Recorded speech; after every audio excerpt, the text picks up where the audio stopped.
Are you looking for inspiring conversations about faith, film, and life? You're in the right place. Here's the host who knows the right questions to ask, Father Edward Looney. Hey everybody, it's Father Edward. Thanks for tuning into the podcast once again, whether you're watching over on YouTube or listening on Apple Podcasts or Spotify. Please follow, like, and review, leave comments. That's all the wonderful things you can do and interact with each episode. So today, it's coming up to Valentine's Day in which a lot of couples will go out, they'll celebrate, they'll have a nice meal together, and they'll celebrate the love that they share. And so, of course, we know too, there are great Hallmark movies out there, there are romance novels, all of that. So today, I'd like to speak with Rebecca Martin, who is a lay Dominican and a lifelong Catholic, with too many cats, a deep affection for semicolons, and very few hobbies besides publishing. She's the author of 2 children's books, Meet Sister Mary Margaret and Father Drew, What Do You Do? But she also has another book to her titles now, and that's Love in the Eternal City, a Swiss Guard romance book. And so I thought, let's talk about Catholic romance novels. Let's talk about love in the eternal city. So thanks so much, Rebecca, for joining me today. Absolutely. Glad to be here, Father. I appreciate the invitation. Yeah, and of course you're involved, right, with the Catholic Writers Guild, so I've been a part of that as well, and our paths have crossed there as well. So, yeah, you've written 2 children's books, but now a novel. That's a lot bigger task, I would think. So what made you branch into novel writing and also to choose a topic of, a romance novel?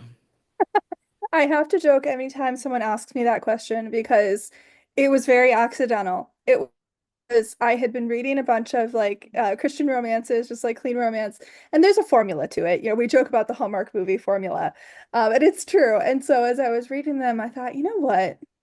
I've got this formula sort of figured out. I wonder what would happen if I tried to write one. And then so it was really just a writing exercise. It was let's see if I can do this.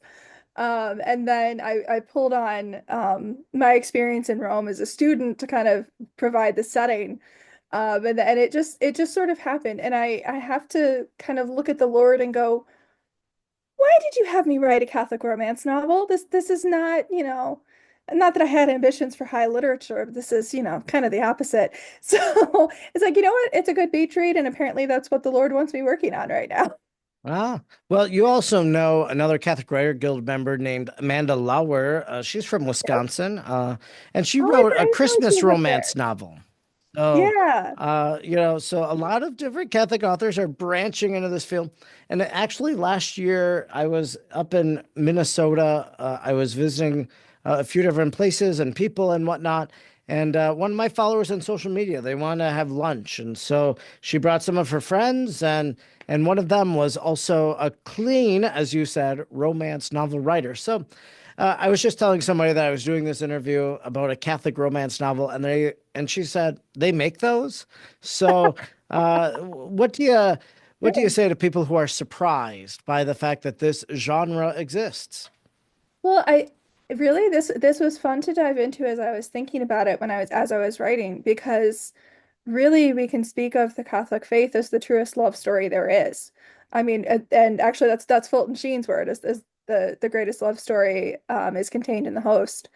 And so it's really, what better genre for us to write in, because we're the ones who understand what love is. We understand what the true relationship is because it's modeled after the Trinity. And at the same time, we can enter into that genre and we can really tell the human stories with that added facet of really understanding love as modeled for us by Christ. So it is kind of funny because there is, of course, a reputation with romance novels, and certainly the Catholic romance novelist is called to, I think, a unique standard in the stories that we tell and present. But it's really a good fit. It's better than you might think. Well, very good. So who's the main character in the book? So the two main characters are Elena, who's a girl. Actually, I set her from Wisconsin, not specified where exactly. She's a farm girl from Wisconsin, and a Swiss Guard. So she is Elena from Wisconsin is coming from really difficult situation. She had a fiance who ended up being emotionally abusive, and so she's moved to Rome to start a new life, and ends up meeting Benedict, who's a Swiss Guard. So the two of them are the main protagonists, and I was able to flip back and forth between their points of view. So it was a lot of fun Oh. to kind of provide both of them because a lot of the book does revolve around the life of a Swiss Guard and kind of what that looks like. So that was a lot of fun. Well, that's interesting. I love books that kind of do that, where actually there's an author, English author named Claire Pooley. She wrote a book called The Audacity Project. I just really love that book. But she has five characters, and you're going from, this character to that character, maybe back to this one to a different one. And I just find that an engaging read, keeps you interested, getting different perspectives. How did you come to learn everything you needed to know about the Swiss Guard in order to write from his perspective?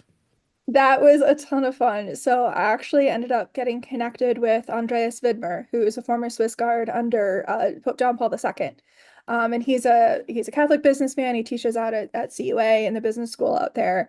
And ended up meeting him and his wife and chatting, and they were gracious enough to let me interview them and ask them questions and tell me stories over a good German beer. So I ended up finding out a lot of things that you can't find online about Sure. Swiss Guards. It was great. And so, did he read the book, and what was his impressions of your portrayal of that life?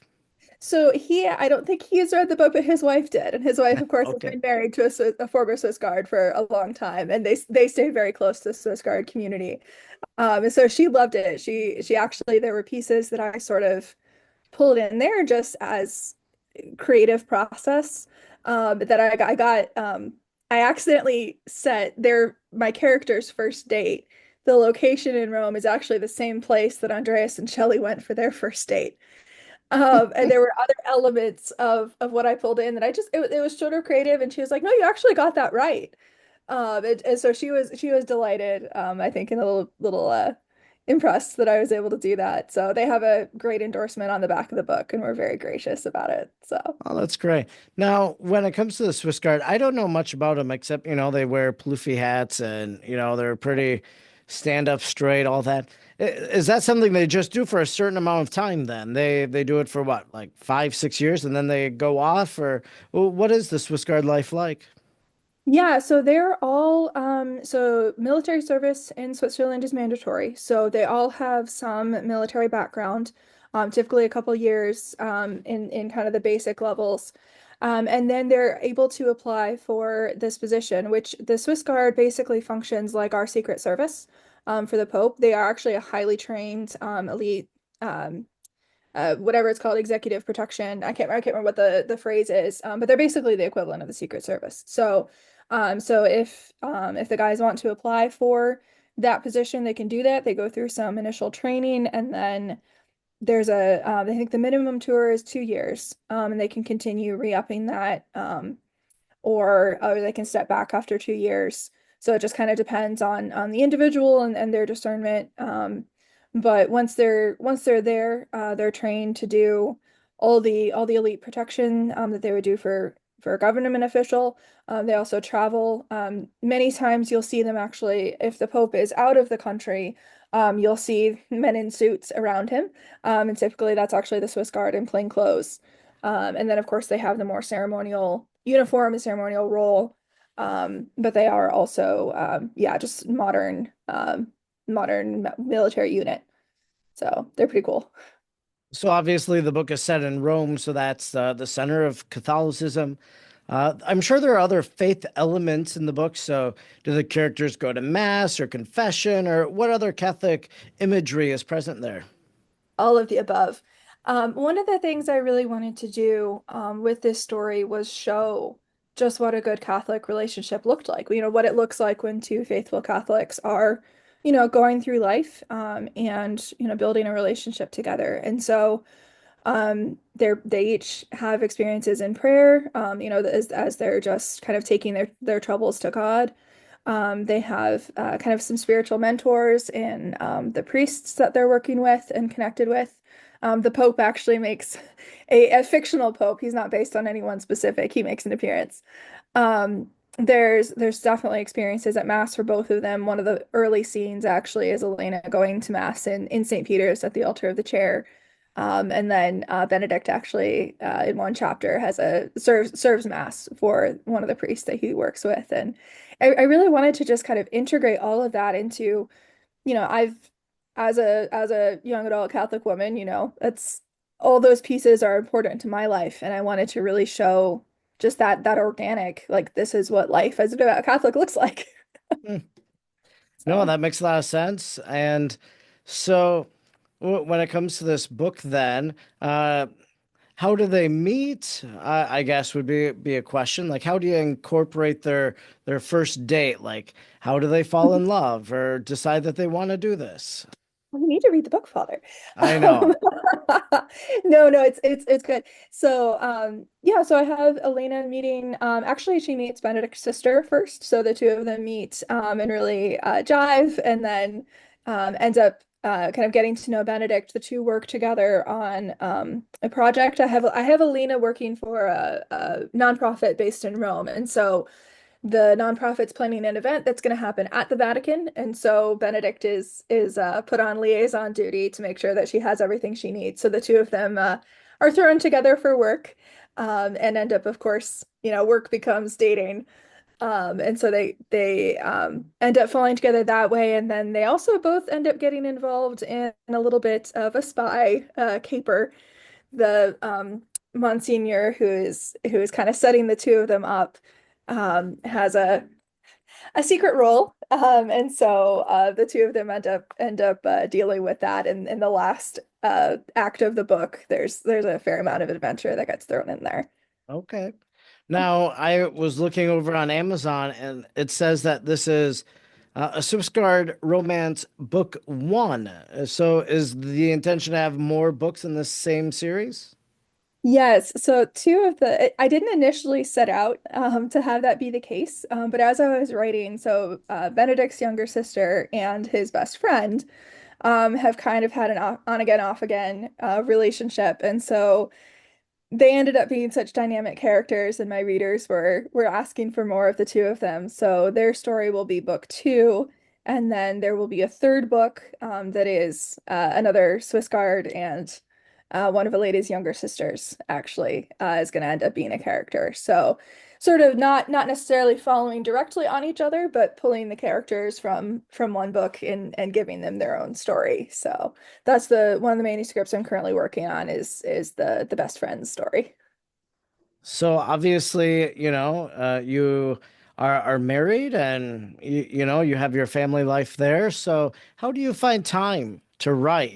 People ask me that all the time. You're a priest, you do this media stuff, you write books, you do articles. How do you find the time? I always tell them, like I don't sleep a lot, but the other thing too is that on my day off, I might go to a coffee shop for 2 hours or so and I'll write, I'll escape, get away. So, you just, when it's a hobby of yours, you just incorporate it into your life.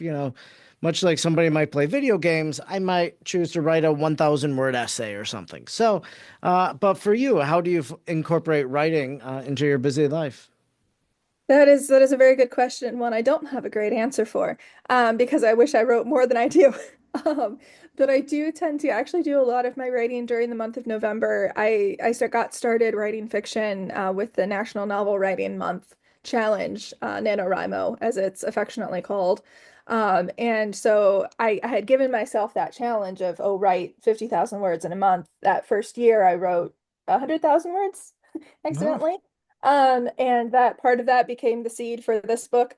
So I tend to, during the month of November, I sort of do what I call a fast draft, which is just get the thoughts out, like write as much as I can, not worry about finesse or really how good it is, just kind of get it out there.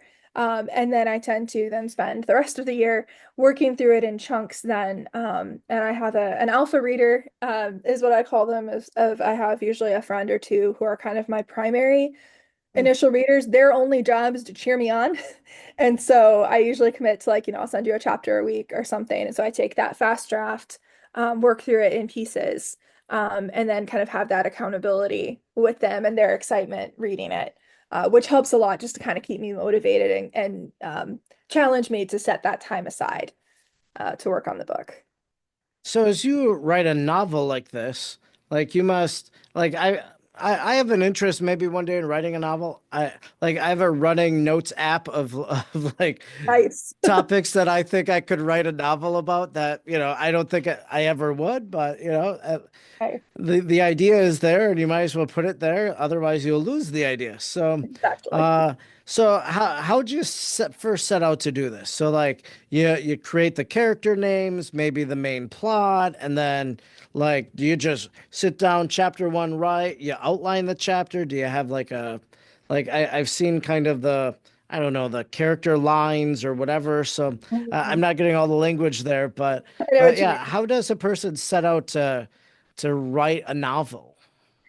That can vary a little bit depending on kind of your normal work process. I thought that I was going to be the person who needed to like completely outline the entire book, know exactly what was going into every chapter, and then I could just sit down and write it. I realized very quickly that process doesn't work for me. I actually really need that kind of exploring the story as I'm working.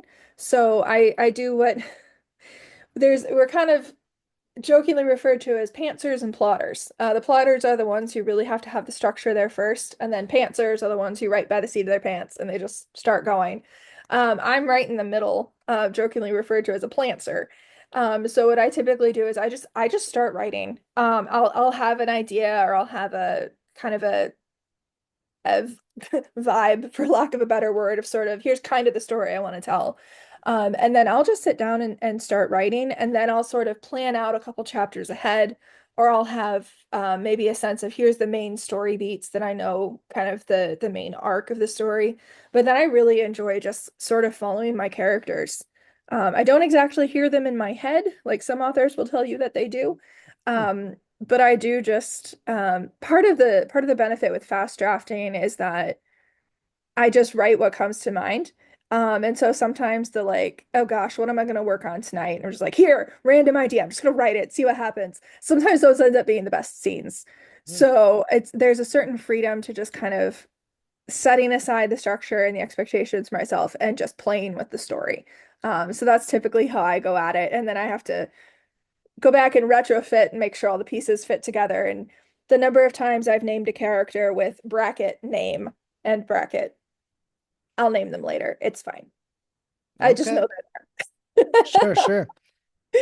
That's In that's order my to method. Lack of method. in order to write your first romance novel, did you read other clean romance novels as a guide just to be like, this is what I got to do?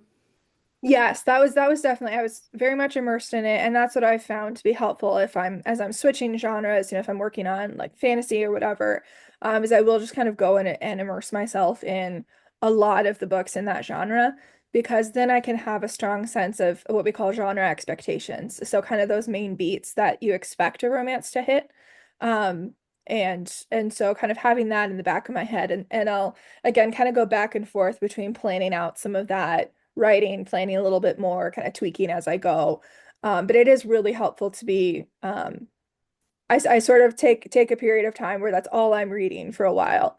So that I really have it in my head before I go and read a different genre. So, who are some of the novelists you've admired then? I really like so Roseanna White is a Christian and now Catholic. She actually just converted a couple years ago, but she's a historical romance novelist, and her work I love. It's great. I also really enjoy. She's a self-published author, but Emma St. Clair has a really great, just very humorous, very lighthearted, clean romance style that I've really enjoyed her stuff, and she's probably I should really point to her as one of my inspirations. And then Katherine Center is another one. I don't always love everything that she's got in her books. They're not always jiving with Catholic morality. But she's a great writer, and definitely very enjoyable. I'm sure she'd like to hear that she inspired another author. Yeah, I think she did a book called like Happiness for Beginners or something, and Mhm. Netflix did a movie on it, and I just watched the movie, wrote a piece, a review on it. So yeah, I'm familiar with that name a little bit. So I well, have not seen the movie. Is it worth watching? I well, lest I be crucified. I'll read the review. I'll read the review. I don't know. I think so. I think I talked about some good things in it, and I think there was only maybe one moral thing that I was concerned with. A lot of times, because I do a lot of movie reviews, and so I know I'm a priest, and I try to write about a faith perspective. But like sometimes I get enamored with a film just because of the cinema or the artistic expression. And so maybe Mhm. like I'm able to make certain allowances just because of how the movie plays out. And sometimes I get attacked for that because they're like, they really took the name of the Lord in vain. I'm like, I don't, okay, I guess I overlooked that, or I didn't hear it, or it wasn't as blatant. But so sometimes I'll get critiques like that. So, anyways, Yeah. yeah, I have a recollection that I didn't mind it, but yeah, anyways. Yeah, no, and So I would say too with her books, what I really enjoy is just the she's got a great sense of story and character. And sort of the unique plots. Because a lot of romance can be very, very formulaic. So it's fun to find someone who's got kind of a fresh spin on the genre tropes. So yeah, for sure. So what are people saying? People have had the chance to read Love in the Eternal City. What's some of the feedback you've gotten?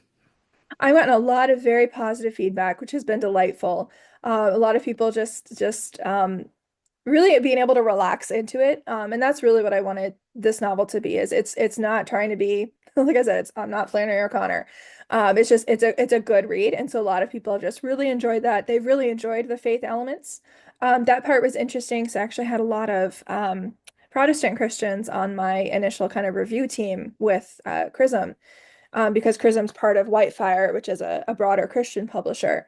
And so I was really pleased. A lot of the Protestants actually had very positive reactions, just really enjoyed kind of seeing lived faith, and getting the insight into just kind of what that looks like on the page.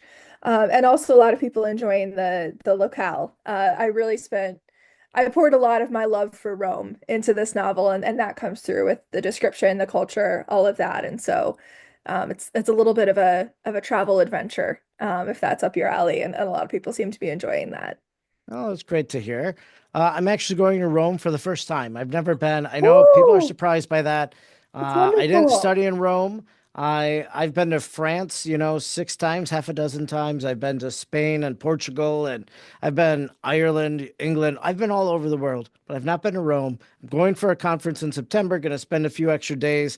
If Oh. there's one place you think I should go, maybe, well, don't name someplace like all the popular places, but someplace maybe off the beaten path I should check out. What's your recommendation? Oh gosh. So there's so many. I will say, so in addition to the major basilicas, one of my favorite just like day trips in Rome is actually, if you're going to St. John Lateran, um, right across from St. John Lateran are the Holy Stairs, which is the steps to Pilate's palace that Christ walked up. And then also down the street is the Basilica of Santa Croce, which is St. Helen's. It was actually the imperial palace of St. Helena. And so that's like one of my favorite day trips, is just hitting those three, because they're right all together. But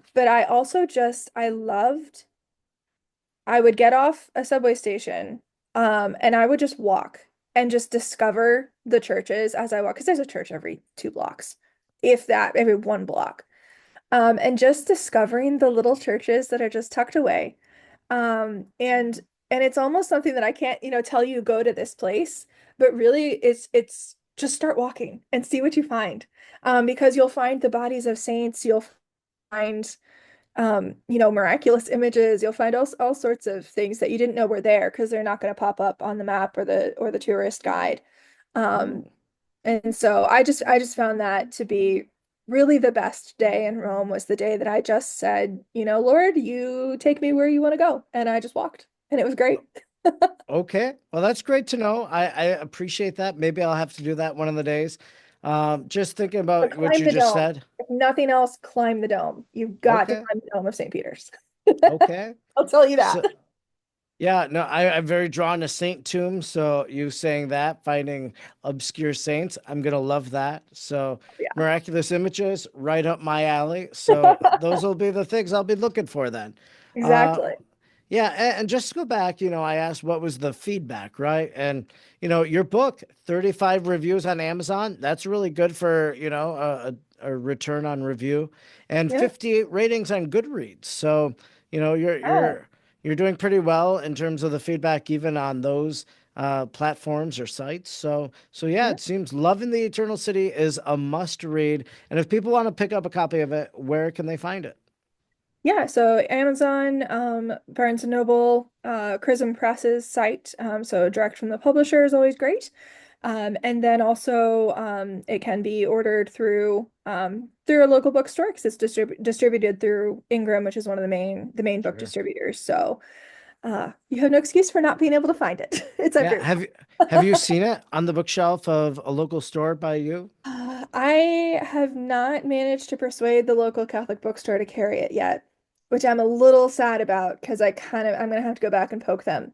But yeah, so we'll see one of these days. Yeah. And try again in your local library too. So Yes. They yeah. have one of my children's books, so I just have to put in the request for my novel. So Yeah, and then I don't know how far you are from a Barnes and Noble, but they have local authors too, so a local author yes, shelf.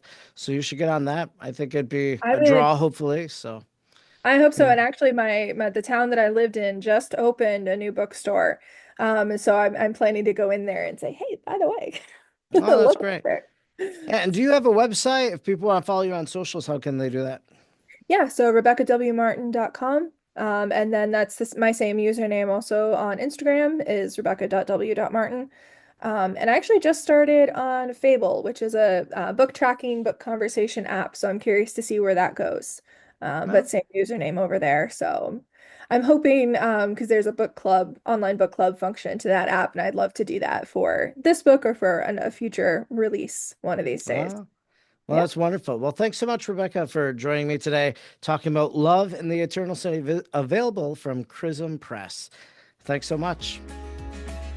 If you liked today's episode, be sure to subscribe, rate, and review wherever you're listening. And don't forget to stay up to date with what Father Edward is doing by following him on Facebook, X, or Instagram at the handle @FREdwardLooney. Thanks for listening, and please join Father Edward again next time for another inspiring conversation.